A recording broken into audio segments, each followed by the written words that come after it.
Hello guys! Magluluto po tayo ngayon ng pork tonkatsu.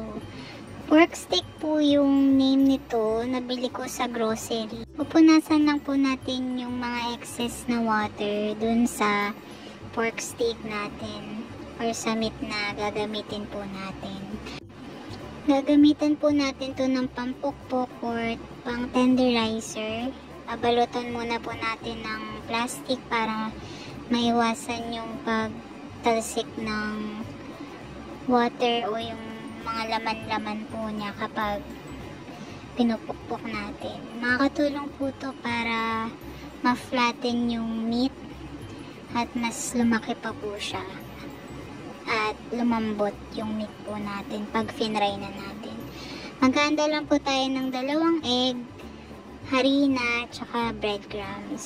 Sa 2 egg, magsisison lang po tayo ng pepper and seasoning. Ganun din po sa harina natin. Okay na po kahit 1 cup na harina. 1/2 to 1 cup na harina po. Yan, haluin po natin. Then, maglalagay rin po tayo ng seasoning dun sa pork steak natin. Salt and pepper lang po yan. Para magkaroon po ng lasa yung ating meat. Then, ikukut na po natin yung pork steak sa egg gamit yung isa nating kamay. Then, sa kabilang kamay, kukut naman po natin sa harina or sa dry ingredients. Then, ibabalik po natin ulit sa egg. Pagkatas po niyan, lalagay naman natin siya sa breadcrumbs. Ipipress-press po natin yung mga breadcrumbs para mas madikit siya sa meat natin. Ulitin lang po natin yung procedure dun sa mga natirang pork steak natin. Kukut po natin siya ulit sa egg, harina at breadcrumbs. Importante po na yung magkaiba po yung kamay na ginagamit natin sa dry and wet para hindi po namumumo sa kamay natin yung mga harina, mga dry ingredients. Yan. Kukot lang po natin siya ng maigi. Pagkatapos po natin makut yung mga pork steak natin, ilalagay lang po natin to sa ref. Huwag muna po natin siyang iprito agad para yung mga breadcrumbs mas dumikit pa po dun sa pork steak natin. And ipiprito na po natin sa medium heat po. Hindi po sobrang lakas para hindi agad siya masunog since i-double fry po natin siya.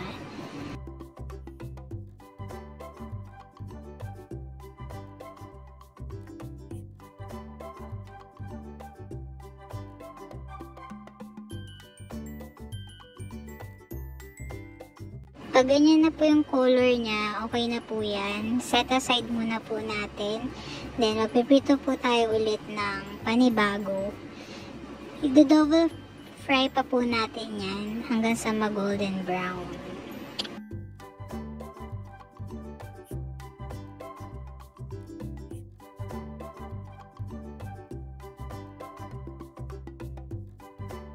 Pangintay po natin matapos yung unang pag-fry natin ng pork steak, maghanda po tayo ng tonkatsu sauce. 1/2 cup ng ketchup,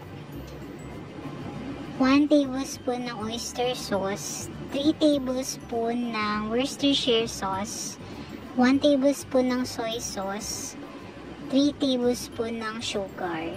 Haluin lang po natin to hanggang sa completely ma-dissolve yung sugar at ma-mix yung mga ingredients.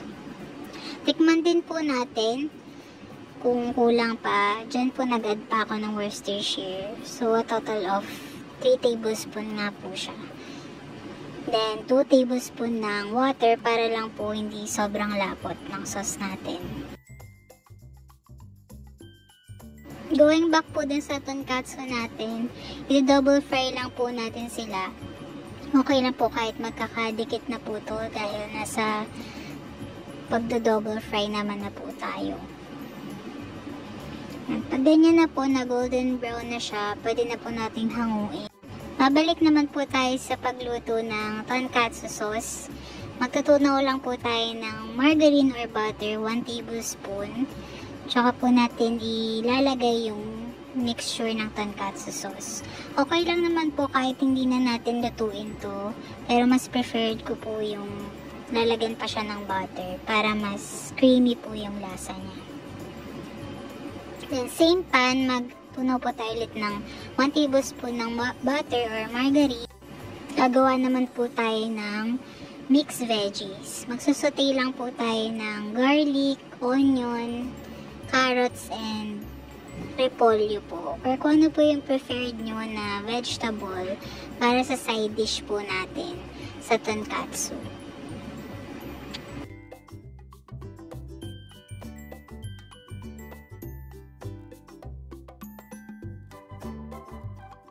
Halu-haluin lang po natin lahat ng ingredients. Then mag-season po tayo ng pepper. Hindi ko na po nilagyan ng salt para mas lumabas po yung flavor ng vegetables. Then takpan lang po natin para matluto pa po siya. Then okay na po, ready to serve ang tonkatsu natin with tonkatsu sauce and mixed veggies.